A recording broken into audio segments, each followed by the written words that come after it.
Welcome back to Vani recipes. ఇది వచ్చేసి పూరీ లేకండి ఆలు కుర్మా. ఈ స్టైల్లో చేశారనుకోండి 4-5 అయినా తినేస్తారు. చాలా టేస్టీగా కూడా ఉంటుంది, హోటల్ స్టైల్ మాదిరి.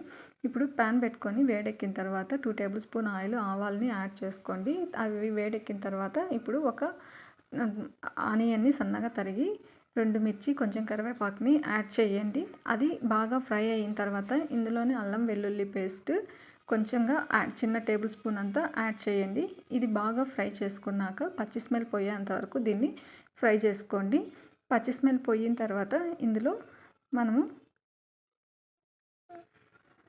పక్కన కట్ చేసి పెట్టుకున్న అవి బీన్స్ అదేవిధంగా క్యారెట్ని యాడ్ చేయండి.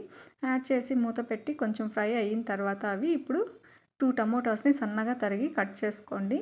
ఇప్పుడు అందులోకి కొంచెం సాల్ట్ని చిన్న టేబుల్ స్పూన్ అంత సాల్ట్ని యాడ్ చేసి మూత పెట్టేసి కాసేపు మగ్గనియండి.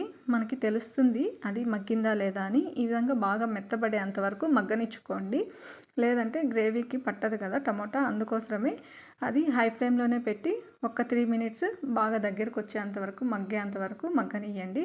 ఇప్పుడు చూడండి కొంచెం వాటరీగా కొంచెం అలా మెత్తగా అయిపోతుంది కదా స్పూన్తో అదమంగానే. ఇప్పుడు మనం పక్కన కట్ చేసి పెట్టుకున్న పౌడర్ని కొంచెం పసుపు అదేవిధంగా 1 టేబుల్ స్పూన్ కారపొడి, 1 టేబుల్ స్పూన్ ధనియా పొడి, కాస్త జీలకర్ర పొడిని యాడ్ చేసుకోండి. యాడ్ చేసుకొని హై ఫ్లేమ్లో 1 మినిట్ ఫ్రై చేసుకోండి. ఇప్పుడు మనము బాయిల్ చేసి పెట్టుకున్న బఠానీ అదేవిధంగా పొటాటోని యాడ్ చేయండి. ఇవి 2 బాగా స్మాష్ చేస్తూ కొంచెం యాడ్ చేయండి.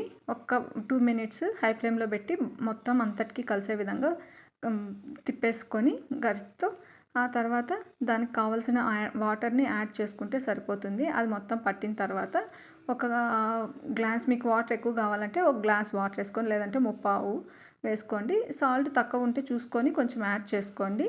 ఇలా దగ్గరకు వచ్చిన తర్వాత బాగా ఉడికిన తర్వాత ఇందులో కరివేపాకు కొత్తిమీర వేసేసి ఇంకా చల్లగా అయిన తర్వాత దీన్ని సర్వ్ చేసుకోవడమే.